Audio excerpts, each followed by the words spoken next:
जो बना तो हर दिन दिन फैल जाता, कोई बार से कहीं हमारा बुझाता। जो बना तो हर दिन दिन फैल जाता, कोई बार से कहीं हमारा बुझाता। कहाँ कहाँ तू गइले बारे बारे बोल छवि कहीं देले बारे कि खाली हमरे से मजा ले बारे।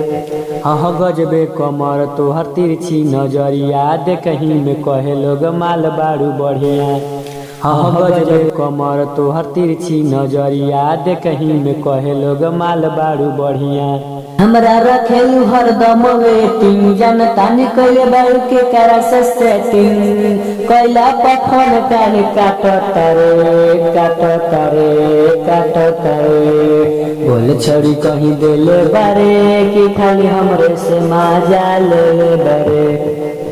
निकले लू घरवा से फॉग सेंट मार के, अपन जवानी के तू बुझेलू बाजार के। निकले लू घरवा से फॉग सेंट मार के, अपन जवानी के तू बुझेलू बाजार के। नंदन ने दोष के देखो तनी गोचल, पंकज के न लागे कि बारू तू बचल। नंदन ने दोष के देखो तनी गोचल, पंकज के न लागे कि बारू तू बचल।